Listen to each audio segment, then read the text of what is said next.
Batch चालू हुआ था 21 जून को और फेयरवेल हुआ था 28 फरवरी 2023 को। उसी जीएड बैच का बच्चा है, सही बोल रहा हूं ना? बैच की डेट तो सही बताइए। संदीप नाम है बच्चे का, क्या नाम है? और एम्स नॉट सेट 2023 को इन्होंने क्वालिफाई किया है। और संदीप क्या रैंक है बेटा, जरा आप बताइए? 1819।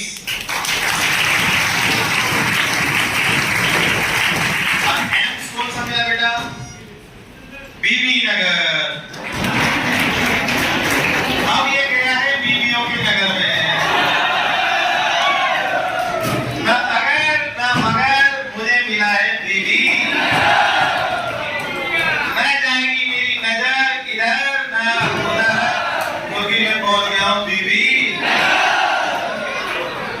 अब पिताजी मेरी टेंशन ना करना, क्योंकि मोहब्बत है वो बिल्कुल अपने मंजिल तक, मुकाम तक पहुंचने तक किसी भी हिसाब से कम नहीं होनी चाहिए। ध्यान रखना, अगर मोहब्बत सच्चे दिल से किए, अगर मोहब्बत किसी एक से किए तो मुकम्मल जरूर होगी।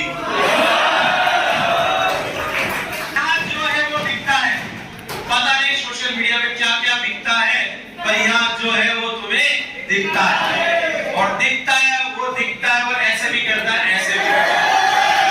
कैसा लगा जिन्होंने के बारे में अपना एक्सपीरियंस शेयर करो।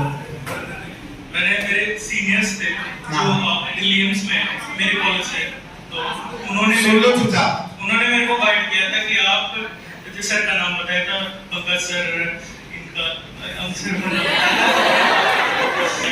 मेरा नाम नहीं जानते, फार्मा वाले सर नहीं जानते, फार्मा वाले सर, उन्होंने मेरे को गाइड किया था कि मान लो। तो मेरे कुछ क्लासमेट थे वो G6 बैच में आ गए थे, मैं थोड़ा लेट हो गया था, तो मैंने G8 बैच ज्वाइन किया था। और तब से जो मैंने पहले पढ़ रखा था और जो यहाँ पढ़ा उसमें मतलब मेरे को लेवल देखने को मिला। और मैंने जीनोमिक के नोट्स ही पढ़े थे जो सर ने लिखवाए थे, मैंने और कहीं से कोई थ्योरी नहीं पढ़ी थी, वही मैंने रिवीजन किया, उन्हीं नोट्स का बार-बार रिवीजन करता गया। जून वाले नोट सेट में थोड़े 1.64% नंबर से रह गया था।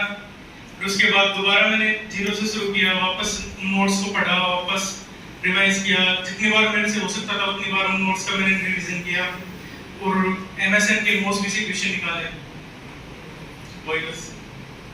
मतलब बेटा आपने कुछ नहीं किया, जिन्होंने प्लेटफॉर्म पे जैसा जैसा बताया और फॉलो किया है। सर जो YouTube पे पढ़ाते हैं वो बहुत ही ज्यादा बेस्ट है। और थ्योरी के लिए नोट्स मोर देन सफिशिएंट है। कहने मतलब जीनोमिक ऑफलाइन का जो कंटेंट है मोर देन सफिशिएंट है। इसके बाद बच्चों को कहीं इधर भटकने की जरूरत है? कोई किताबें, गाइड है, कोई कोर्स खरीदने की जरूरत है? नहीं। अगर जीनोमिक का ऑफलाइन का बच्चा है तो ऑफलाइन पर दिया गया कंटेंट मोर देन सफिशिएंट है। और उसके बाद हर टीचर अपने हिसाब से अपने मुताबिक ऑनलाइन में जाके क्वेश्चन करवा देता है, तो प्रैक्टिस के लिए वहां बिल्कुल आपको जितनी जरूरत है वो पूरी हो जाती है। पर उस जरूरत के लिए जो प्रैक्टिस चाहिए, उस जरूरत के लिए जो कंटेंट चाहिए, बैकअप चाहिए, क्या वो सारा बैकअप आपको जीनोमिक ऑफलाइन से मिलता है? जी बिल्कुल सर।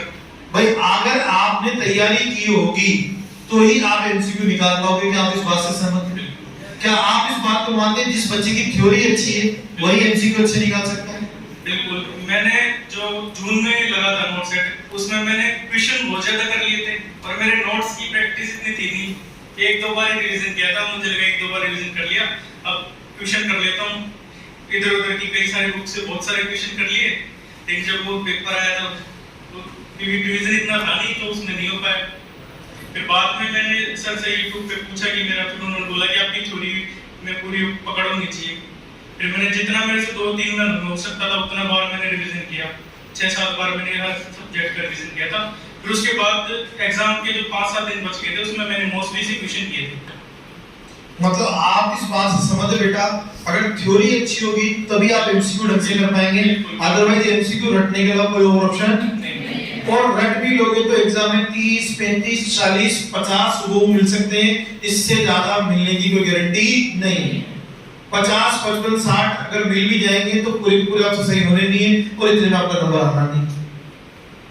तो अगर आपका नंबर आना है तो उसके लिए सबसे पहले आपको अपने कॉन्सेप्ट अच्छे करने पड़ेंगे। और कॉन्सेप्ट अच्छे करने के लिए आपको कंटेंट को सही ढंग से पढ़ना पड़ेगा। तो यहाँ जीनोमिक में जो आपको कंटेंट मिलता है हर टीचर के द्वारा यहाँ बेस्ट टू बेस्ट कंटेंट दिया जाता है। कोई सा भी सब्जेक्ट ले लो, इंक्लूडिंग यहाँ पर एडिशनल जो सब्जेक्ट है मैथ्स रीजनिंग, क्या वो भी बहुत अच्छे ढंग से पढ़ाए जाते हैं। और आप क्या मानते हैं, आपको क्या लगता है सिलेक्शन के लिए पर्टिकुलर सब्जेक्ट टारगेट करने चाहिए या ओवरऑल पढ़ना चाहिए? मैंने तो ओवरऑल सारे पढ़े थे, एक सब्जेक्ट नहीं पढ़ा, सारे पढ़े थे। तो एक आप सब्जेक्ट पढ़ने की कोशिश की थी जून वाले में, उसमें नहीं हुआ पर्टिकुलरली। और आपको क्या लगता है कॉन्फिडेंस एक सब्जेक्ट पढ़ने से बढ़ता है या ओवरऑल? ओवरऑल सारे, क्योंकि एग्जाम का पैटर्न कोई कंफर्म नहीं है, यहाँ से ज्यादा आएगा यहाँ से कम आएगा, कहीं भी किसी भी सब्जेक्ट में से कुछ पूछ सकता है। इवन मैथ्स रीजनिंग भी आपको अटका सकती है। अगर प्री क्वालीफाई नहीं होगा तो मैथ्स तो भूल जाओ। मैथ्स रीजनिंग तो होता सर बहुत अच्छी पढ़ाते हैं। तो आपको एक एक सब्जेक्ट, चाहे मैथ्स रीजनिंग हो, चाहे साइकेट्रिक हो, चाहे ऑप्स गाइनिक हो, चाहे पीडिया हो, चाहे एमएसएन हो, चाहे फंडामेंटल हो, चाहे एनाटॉमी हो, और हमारा तो वैसे भी छोटा मोटा सब्जेक्ट है, पढ़ो तो पढ़ो, नहीं तो सर से बेस्ट फार्माकोलॉजी अभी तक तो कोई नहीं पढ़ा सकता।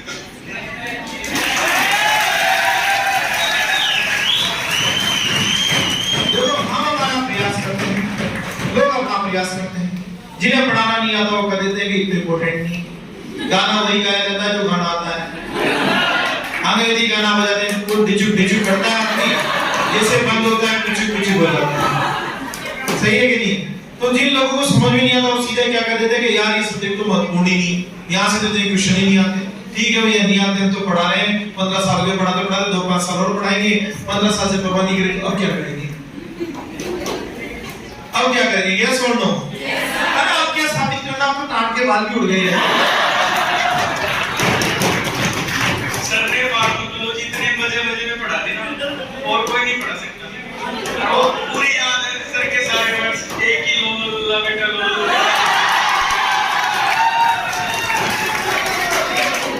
तो मजे की बात ये है सब्जेक्ट सब पढ़ने हैं। फंडामेंटल ऑफ नर्सिंग की बात करें तो सर तो सर नोट्स में क्वेश्चन लिखाते हैं, वही बहुत काफी है।